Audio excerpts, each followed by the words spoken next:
پی د زرغون رنګ قوس مرکز دی. نو دا نقطه موږ ته ښیي چې دا د دې قوس مرکز دی او د پی زاویې پراخوالی 0.4 راډینه دی او د شعاع اوږدوالی 5 واحده دی. دلته دا یو اوږدوالی ښیي دې سر نه تر دې سره پورې د دې اوږدوالی دی 5 واحده. نو وایي تاسو د زرغون رنګ قوس اوږدوالی په لاس راوړئ. دې قوس اوږدوالی باید موږ په لاس راوړو. که چېرې زه تاسو ته وښیم چې دا د یوې دایرې یوه برخه ده چې د هغې مرکز دی او داسې دایرې شعاع ده 5 واحده. نو دې مرکزي زاویه چې 0.4 راډین ده دې په واسطه دغه قوس څنګه شوی دی احاطه پرې شوی دی. نو دغه قوس اوږدوالی به په لاس راوړو. نو تاسو ویډیو ودروئ او دا د ځواب پیدا کولو کوښښ وکړئ. نو د پیدا کولو لپاره موږ باید دا په یاد ولرو چې یو راډین مساوي کیږي له څه سره.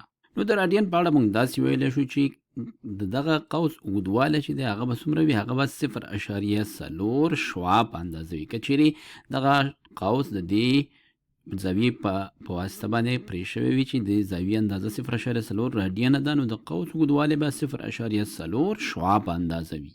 نو لیکو چې د دې قوس اوږدوالی دا مساوي دی 0.4 څه شی 0.4 ریډیای یا 0.4 شعاع وي. ریډیای خپله د ریډیس څه شی دی جمع ده. په انګلیسي کې ریډیس یوه شعاع، ریډیای شعاګانې. نو دا شو 0.4 شعاګانې.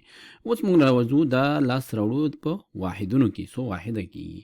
نو دا به موږ راواخلو وبه لیکو چې دا ضربې څومره 5 واحده یا یونټس موږ لیکو. دا یونټس موږ دې ځای نه اخیستی وو 5 واحده.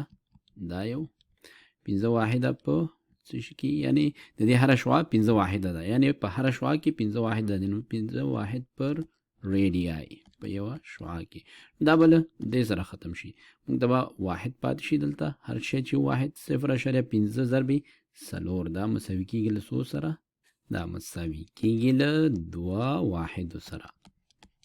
یو ځل بیا تکراري وایو که چیرې یوه د مرکزي زاویه په راډین سره راکړل شوې وي، نو هغه قوس چې د دې زاویې په مرسته باندې پرې شوی وي هغه د همدومره راډین ضرب د شعاع په اندازه د هغه قوس څه شی وي اوږدوالی وي.